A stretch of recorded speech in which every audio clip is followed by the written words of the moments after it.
नमस्कार सबैमा। साताको तेस्रो कारोबार आज मिति 2082 साल पुस 1 गते मङ्गलबार। नेप्से परिसूचक 18 अङ्कले बढेर 2619 मा बन्द भएको छ। 3 अर्ब 30 करोडको कारोबार रकममा बजारले आज राम्रो मोमेन्टम क्यान्डल बनाएको छ। 2600 को साइकोलोजिकल सपोर्टलाई टेस्ट गरेर बढेको बजारमा लगानीकर्ताको मनोबल बलियो भएको देखिन्छ।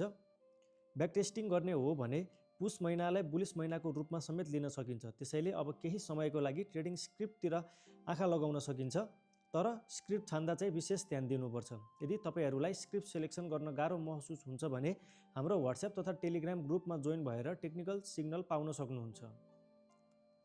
आजको टप इन्डेक्सको कुरा गर्नुपर्दा अदर इन्डेक्स, डेभलपमेन्ट ब्याङ्क र होटल सेक्टर राम्रो देखिन्छ। हामीले केही दिन अघिको मार्केट एनालाइसिस भिडियोमा समेत सो कुरा उल्लेख गरेका थियौँ। ट्रेडिङ पर्सपेक्टिभबाट होटल सेक्टरमा सिजिएचमा राम्रो प्याटर्न देखिन्छ। लाइफ इन्सुरेन्सबाट एलआइसिएन, नन लाइफबाट पिआरआइएन र एनआइसिएल राम्रो देखिन्छ।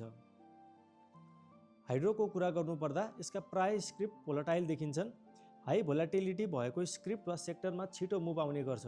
यदि तपाईहरूलाई भोलाटिलिटी चेक गर्न आउँदैन भने नेपालीटिक्सको वेबसाइटमा गएर चेक गर्न सक्नुहुन्छ। त्यसैगरी ब्याङ्किङ सेक्टरबाट fundamental plus technical base stock हेर्न सक्नुहुन्छ। ब्याङ्किङ सेक्टर हालको लागि राम्रो मोमेन्टम आउन सक्ने एउटा सेक्टरमा पर्छ। यदि सर्ट टर्म ट्रेडिङलाई हेर्ने हो भने हाई भोलाटिलिटी, टप टर्नओभर र बुलिस प्याटर्न भएको स्क्रिप्ट छान्नुपर्छ। हस् त, नेपालीटिक्सको डेली मार्केट एनालाइसिस आजलाई यति नै। तपाईहरूको केही प्रतिक्रिया भए कमेन्ट बक्समा छोड्न सक्नुहुन्छ। धन्यवाद।